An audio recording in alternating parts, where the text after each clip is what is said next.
We all know about hand hygiene, oral hygiene, food hygiene, and other forms of hygiene. But do you know about sleep hygiene? Yes, let's talk about sleep hygiene today. Sleep hygiene is a set of practices or habits that promotes better quality sleep. They ensure that we sleep better, longer, and deeper so that we can get the health benefits of a restorative sleep. These health benefits include better immunity, in which our bodies will be able to ward off infections and diseases.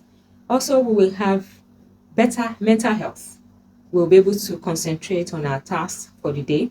We will be able to focus and not be distracted. We will not be irritable and we'll be happy throughout the day. And then we'll have strong hearts. We call it cardiac health, among other benefits. Sleep is one of God's gifts. So how do we harness the most of this gift and sleep better? You know, when you hear hygiene, what comes to your mind? Two words, tidy or clean. So how do we tidy the whole process of sleeping such that we will get the health benefits of sleep? This video is for those who desire to sleep well and those who have had issues with sleep. They might have insomnia, they might have been worried about why they are unable to sleep, and it is good to apply the following 9 sleep hygiene tips. First of all, even before you attempt to see a doctor. Number 1 is to stick to a regular sleep schedule. What that means is that you go to bed and wake up at the same time every day, including weekends. So choose your bedtime. If it is 10 p.m., respect it. If it is 11, respect it. Go to bed at the same time, wake up at the same time every day. What that does to our internal clock, what we call the circadian rhythm, is to regulate it. Then our brain, our body will, get accustomed to going to bed naturally by that time. And you won't be, struggling to fall asleep because your body is already attuned to going to bed at that particular time. Number 2 is that you should make your room conducive for sleep. Make it dark, make it quiet and cool. The temperature must be right. If you live in a temperate region, then you want to make your room warm. If you live in the tropics, then you want to make it cool so that you will just be able to sleep. And then declutter your room. Any item that is not necessary or needed in a room, please take them out.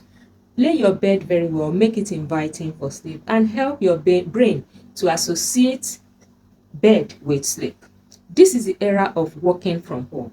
Some people work on their bed, they eat on their bed, read on their bed, watch movies on their bed.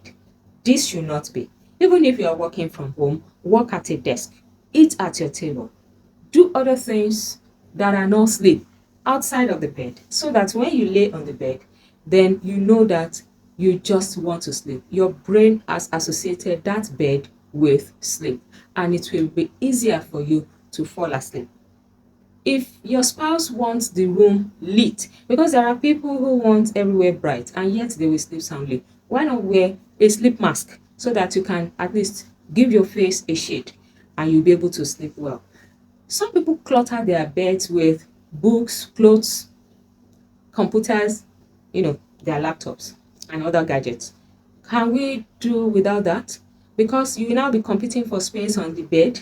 It won't allow, or it is not consistent with sleep hygiene habits. So let us stick to, keeping our rooms very neat, very conducive for sleep. It will go a long way. Number 3, avoid screens just before bed. TV screens, phone screens, and computer screens. The blue light that comes from this screen suppresses the production of melatonin, which is a substance our brain produces in response to darkness so that we can sleep well. So when melatonin is not produced at the right quantity, then we may not be able to sleep well. So it is recommended that 30 minutes to 1 hour before you sleep, shut down these devices. If you are not shutting down your phones, you may want to put them at a mode that does not allow for disturbance. Of course, anybody that calls you, you will get to see in the morning and can return their calls. Number 4, avoid long afternoon naps. Some people like to take naps in the afternoons. It is not bad, but limit it to 30 minutes. If you take multiple naps or long naps in the afternoon, every sleep that you had in the afternoon counts towards the night. There are elderly people who have retired and they are, always at home. Sometimes they are just seated on their chair and they are dozing. They are dozing. They don't even know. And in the night, they complain that they are not getting as much sleep as they desire. This is because they probably have slept a lot in the afternoon, whether known or unknown to them. So if they have slept for 2 3 hours in the afternoon, then they may not get more than 4 hours at night. And that is why you may want to limit consciously the length of sleep that you have in the afternoon. Limit it to about 30 minutes, it will help. Number five, regular exercise. Regular exercise helps our bodies to, you know, get the physical activities needed to support good sleep. When you do regular exercise, you are likely to sleep better, longer, and deeper. But regular exercise should be done in the mornings, preferably. However, it is not everybody that has time to do exercise in the mornings, and so some people still do it in the evenings. If you want to, please avoid any rigorous exercise 2 to 3 hours before your bedtime. Number six, avoid stimulating activities such as watching an exciting movie or getting involved in an engaging game just before you sleep.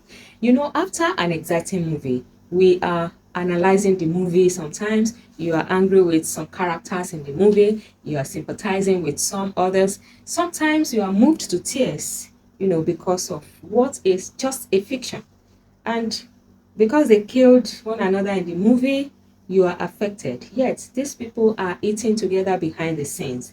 So, if you want to have such emotions, it is better to deal with all of such emotions long before you sleep. So, watch those movies early in the evenings so that 2 to 3 hours you have time to deal with all the emotions and you can then sleep soundly. Number seven, avoid heavy meals, alcohol, caffeine, or nicotine before you sleep.